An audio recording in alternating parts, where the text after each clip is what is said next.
So first question, back in the 1980s, they started something called the Banff Film Festival. And a guy named Pat Ferns introduced a new concept that nobody had heard about at festivals before. It was the pitch. The pitch is now done everywhere. You guys, I'm sure, have all done a pitch. So we just saw the finished product. What was your pitch to get that on the screen? What would it have been? You go ahead. It's your story, but...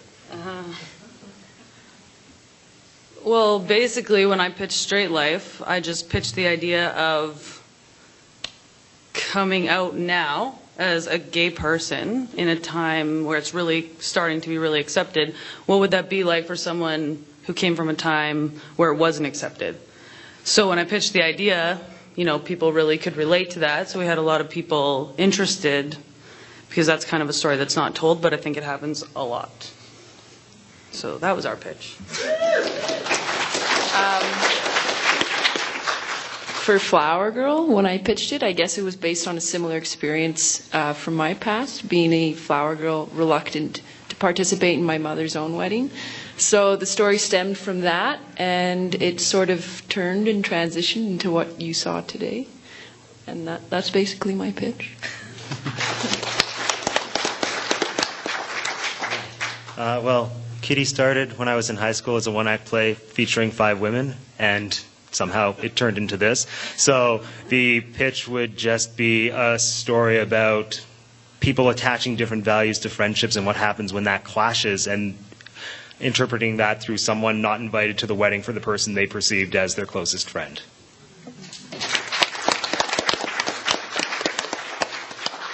So as artists, what does it mean to each one of you to showcase? I know I work in film production as well, and I go home to my family and they go, what exactly is it that you do? So I think this is a wonderful celebration. What's it like for each one of you to be showing your film to family and friends here in Edmonton? Oh, this is a fantastic experience. I mean, for me, right out of high school, I went to York University for film, and then straight out of that, I went to the U of A here for the acting program, and then once I completed, yay, U of A! And then once I completed both those programs, I wanted to sort of synthesize everything as a filmmaker and as an actor, and it created this. And so to be able to share that here, specifically with all the people who touched my education here in Alberta in one way or another, is absolutely incredible. So thank you, and thank you to those in the audience who those people are. It's really great to screen it in Alberta. In Edmonton, we made the drive from Calgary this morning, so it was kind of a whole day sort of thing. And so you screened in Calgary as well? No, okay. we just drove from there. Yeah. So this is like kind of the first screening outside of my school. I went to Ryerson. It was my thesis project. So it's really exciting to see it in a more real life application, in a curated sort of program with lots of wedding themes and kung fu themes. Like it's kind of been a nice thing. This has actually been like 2 extremes of nausea and amazing, because same thing, this is our final project. This is our world premiere of hopefully many festivals to come. It's amazing. Everyone here has supported us. People that have taken long drives to be here, buying t-shirts yesterday and donated to the film, and everyone here, this is actually the best. KERRIE, thank you. Edmonton International Film Festival, thank you. This is amazing.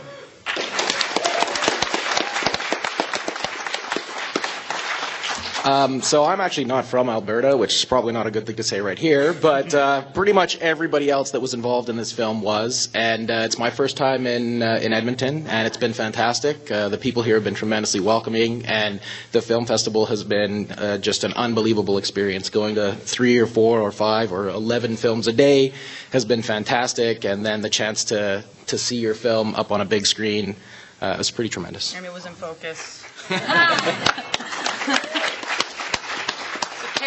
Are people able to buy these fabulous shirts from you at all? Yeah, you look good, KERRIE. Thank you. I have a few left, for sale. The only reason I'm selling them is because as a student film, we didn't have a huge budget, so anything we make now can go to more festival submissions, and we're developing the feature right now, so everything helps. And so yeah, I have a few left. Sizes are limited, so, but they're there. You can see me after. Final question from me, still on the pitch theme. So what's fun is during these, a lot of people come back with their feature film the next time. What's your next pitch going to be? They've all signed a contract, Michael, just so we're clear Oh, here. have They've they? all signed a contract that once their feature is done, we get to world premiere it. Okay, well, I want to hear what your pitches might be if you've got something going. I'll let Tara talk about Straight Life, the feature, because that's really her pitch. I recently just shot a short film and out of my own pocket to try some independent outside of school filmmaking. And I don't really have another pitch on the go right now because I'm in the middle of post. So that's that. I don't have anything for right now. Okay, I'm going to start with saying love is not a straight line, and 10 minutes is not enough time to get this story out there. There are so many men and women who have come to me after seeing the short and said, yeah, that happened to me. It's happening to me. So we need a feature film. We need more people to see it. We need more people to understand that it's not easy. Like, it wasn't easy to come out then. It's easy now, but what do you do when you're stuck with what was back then? So we need more money. We need to make a feature.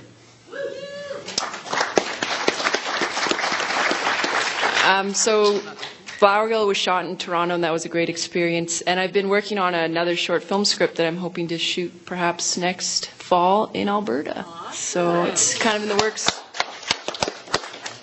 For my next short, hopefully I can get funding for it because I worked for a year to pay for that one. That was fun. The next one I'm looking at, it's kind of a mafia movie with fairy tale characters, so hopefully that'll happen. And then looking further down the road, I adore Shakespeare, so hopefully one day I can make a Shakespeare feature. I'm penning one right now, and maybe if I work hard enough and make even more money, I can make it happen. Or you can give me money. We had a Kickstarter, and because it was a final project at Vancouver Film School, we had a really tight deadline, but we had it up for 21 days. Our goal was 3,000, and we raised 5,400. Wow. Yeah. We did a fundraising campaign on Indiegogo, and I recently got all the DVDs and perks out, so that was a big deal. And we raised about $4,200. Yeah, all the pre-production costs I covered, and then when it came to post-production and festival distribution fees and whatnot, I did Indiegogo. I still have to get all the perks out and the DVDs, so anyone watching this, it will happen. There are so many, formats for crowdsourcing or crowdfunding. Indiegogo, Kickstarter. How do you decide which one is for you, or are they that different from each other? I can't be specific in who to ask. Anyone? I guess we chose Kickstarter because Kickstarter has a policy: if you don't make it, you don't get anything, but they take less in the end. And like Around the Bend, I don't like any extra fees. I don't want anyone to take any extra money, so I went with Kickstarter just because I wanted as much as possible, and I was fairly confident. We have a huge support. And so I was fairly confident we could reach it. And I guess counter to that, Indiegogo, you can opt to either raise it all and get nothing, and then you pay less of a fee, or you can opt to raise whatever and then pay a bit more of a fee. I was scared that I wouldn't get as much as I wanted, so I opted for paying them more and then getting whatever I got. And also, I picked Indiegogo just personally because I've funded stuff on Indiegogo, so I already had like a profile set up. So I just figured I've established myself there as a person that funds other people, so maybe it will come back. Yes.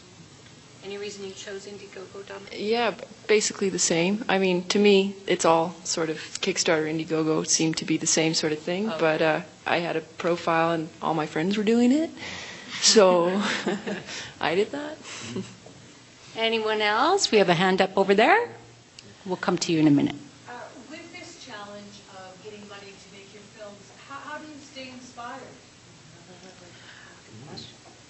Okay, I stay inspired by watching the first Kickstarter, still, because that one was amazing, and so many people supported us with that, so if I get down, it happens. I watch that, and then I remind myself that we can do it, and we will do it. The question was, sorry, how do you stay? How do you stay inspired to make more films, to continue doing filmmaking here in Canada? Well, I think that's irrelevant to the Indiegogo, to be honest. I never got sick of my story, which I was impressed by. I thought for sure I would not want to see it today. I was like, oh, someone asked me, are you excited? I was like, I don't know, I've seen it 100 times. But it was great to see it on screen, and I think you just have to remain passionate to what you set out to make and try and see it through till the end, and I think that's what kept me motivated. Yeah, pretty much the same thing. I feel like if it's something that you're passionate enough about and you just need to get it done, then those don't become issues and you find ways around them. And then if they are enough of an issue, then just use that as an indication for yourself that I don't care enough about this story to tell it. So I've cut off films in the past that I've wanted to pursue or I thought I wanted to pursue, and then it wasn't worth the effort. And then you find something like this one that for yourself personally you want to keep pushing forward for, and then you do whatever you need to do to make it happen. Perfect. Question over here? This question's for Sean. As the director for Straight Life, how did you relate to telling the story of two lesbian women as a man? Sorry, did everyone hear that question? Yeah, okay, good. It's a great question. Part of the reason I was attracted to this project was because I knew that that would be a challenge. Tara and I went to school together, and we become very, very good friends.